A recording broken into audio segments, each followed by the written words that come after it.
Friday, first things first, live from the Power and Light District in Kansas City. 3 to 6 Eastern, 2 to 5 Kansas City time, somewhere between 1 and 5. QB ranking for Jalen Hurts. Live on Friday on Fox Sports 1. What, you don't think he's top 5?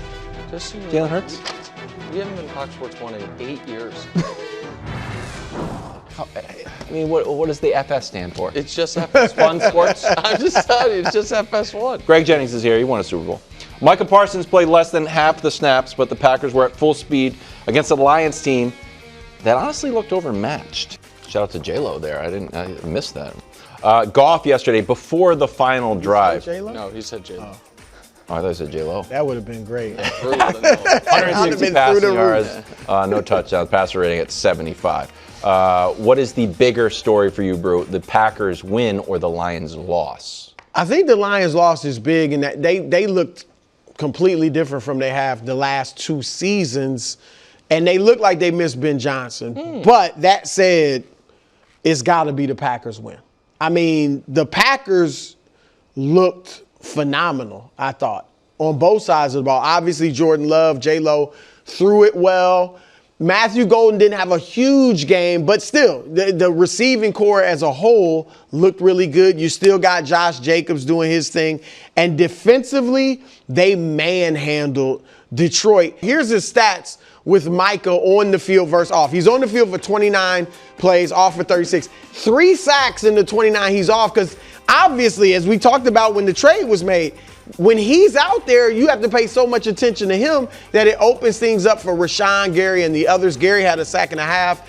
And they gave up less than 2.5 yards per play when Micah's on the field. Basically 5 yards a play when he's off it. So, and he was obviously not fully engaged in knowing what they're doing defensively. So they are just, and this is what I've said about them too, beyond Micah. They've been the youngest team in the league the last 3 years. So the guys they have on their team are getting better, the younger guys. And now you have a superstar, and maybe J-Lo will become a star. Like, they look like they have it all. Yeah, this was about the Packers to me. Clearly, we all understand who the Lions are and what Dan Campbell wants that team to represent. A physical bunch of guys is going to be the most dominant and physical team anytime they step on the field. That was clearly not the case yesterday. Like when you watch, from defensively, just the defensive front, the line of scrimmage was controlled both offensively by Green Bay and their offensive line because Jordan Love was untouched. Yep. Like he stood back there like unbothered. And defensive line-wise, they wreaked havoc and controlled that line of scrimmage. They didn't allow them to run the ball at all. They didn't allow Jared Goff to get into play action and hold the ball and go down the field. They eliminated all of those things. And that was without Micah on the field. Right.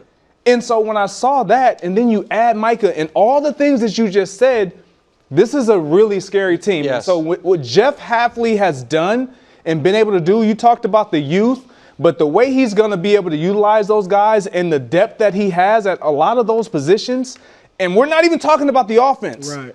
This is an impressive team. Yeah. Is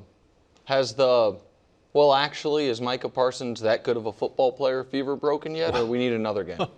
No, I just don't know. I know Dan Campbell before the game told everyone who would listen, we were actually kind of happy about the trade because we were so afraid of Kenny Clark. Right. I know that. I was watching pregame, and Teddy Bruschi's like, Micah Parsons is a guy who can lose you a game, though, because of the culture he brings into your locker room. I remember last week on this show and others, it was like, I know it hasn't been talked about in the half decade he's been in the league, but the guy just ruined your run defense. Well, yesterday the Lions ran for less yards than they have in almost 2 full years. Right. They're in for 46 yards.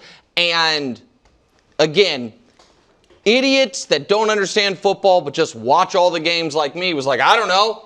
When I watch Micah Parsons play defense, it seems like he impacts the quarterback almost every play.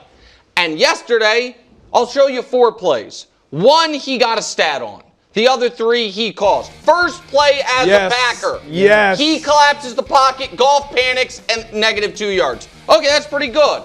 A little bit later, Micah Parsons, he gets 0 stats on this play. He causes the interception. Yep. a little bit later, he again gets 0 stats on this play.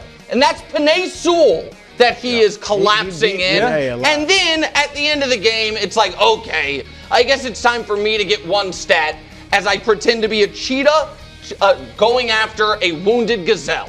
And Gazelle's probably, apologies to Gazelles out there for comparing your running to Jared Goff. You understand the point I'm making. And so the story there is Micah Parsons turns out as awesome at football as he's been every stop. And the commentary surrounding it I thought was insane after the trade. Go ahead, KW. So I had a question for Greg. I thought that was excellent. Yeah.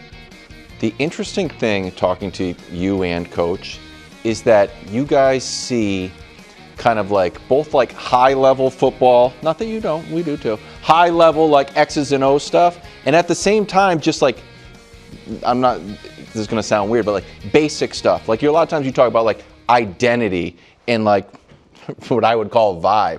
The fact that you're saying, and tell me if I'm putting words in your mouth, that the Lions' identity that we've seen the last few years, you did not see show up against the Packers, and that was concerning. Not very concerning. And I know naturally offensively we're going to say, okay, man, Ben Johnson was missed. Is he going to be missed? Yes, I think we all kind of understood that was going to be the case. So shall Aaron Glenn on the defensive side. But for your players to not really show that physicality that we're accustomed to seeing. They don't have the same players. They don't have the same.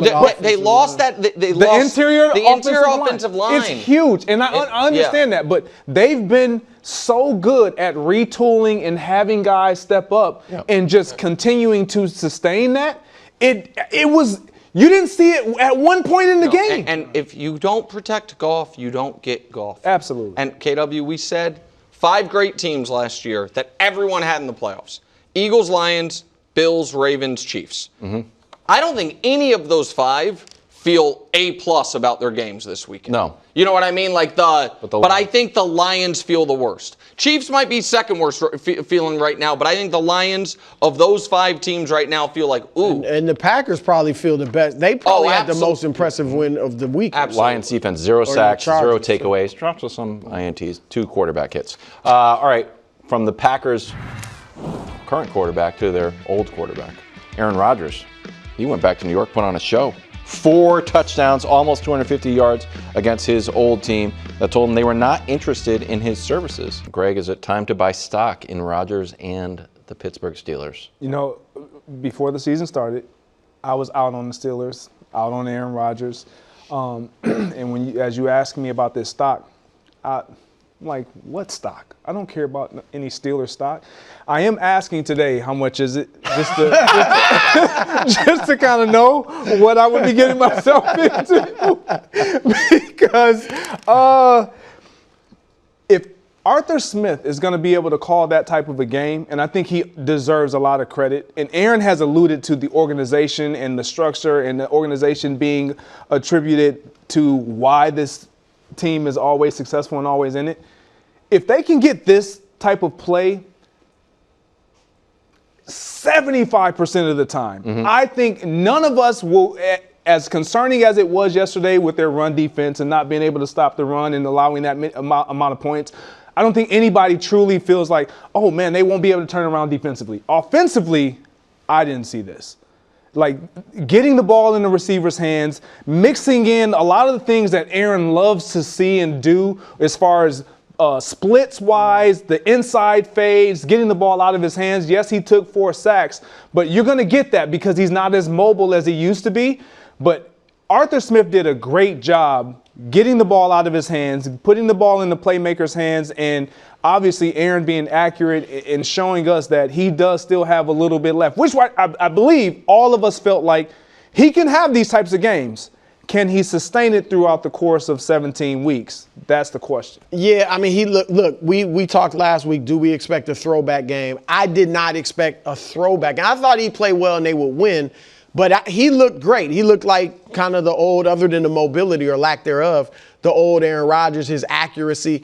DK Metcalf was a big deal, like running after the catch and stuff. That's big for them.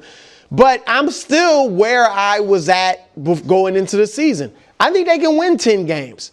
And maybe they will make. I didn't pick them to make the playoffs, but they obviously look better than Cincinnati. I was going to say, bro, if you were still doing right after that, the way Cincinnati, they look better than Cincinnati. But look, how good are the Jets? And you're right. You mentioned the defense. You would expect Pittsburgh's defense to get better. It was horrific yesterday. Mm-hmm. You couldn't stop the pass of a quarterback that's not viewed as a good passer. You couldn't stop the run when you know that's what they're doing. They ran for almost 200 yards on you. And offensively, again, what's the Jets' defense like? So I think they're a pretty good team that'll be in the mix. But I'm definitely not. I don't care how good they look. I will not. You guys know where I'm at on Rodgers. I will not pick them to possibly get to the Super Bowl. I just don't think he's going to deliver in those big moments. Can I get your reaction for this Justin Fields quote that I absolutely love? I'm just calling it for what it is. They acquired all these guys during the offseason, future Hall of Famers on that side of the ball, and we put up 32. And there were still plays we left out there. Now, granted, one of those Hall of Famers, if he's referring to Jalen Ramsey, ended the game. Yeah. But do you think Pittsburgh's defense was a question mark, or is that just going to round into form? Yeah, no, I think that Pittsburgh's defense and offensive performances were the best and worst they'll have this year. And I think that fluke is, too judgmental of a word, but I don't think either one of those is sustainable. And I know Steeler fans right now are like, no, you're totally wrong. The defense was a fluke, but the offense was not. Exactly. I'm like, okay, I think they both probably were. And again, owing the audience honesty, if I was going to buy stock in the Rodgers in Pittsburgh, that press conference answer is one of the reasons I cannot. Wow. Because the New York Jets franchise bent over backwards for 2 years, hiring your darts buddy as the offensive coordinator, your old teammates as receivers, doing everything for you. And you still feel slighted. And that, to me, is the disposition of a person that when the going gets a little tough, I don't expect to be a galvanizing force. And so I don't think it's going to, it's in a different way. I think this press conference is a little bit like next step, learn how to dominate. Like, remember after they won in week 2 or week well, right. It reminded me a lot of that press conference. Yeah, and so we'll see. But Greg, if I never bought stock, but if I had, I'd give it to you. 28th game with 4 touchdowns, no interceptions, most all-time tied with Brady. So, yeah. Thanks for watching. Subscribe here to get more from the show and to check out clips from other shows on FS1.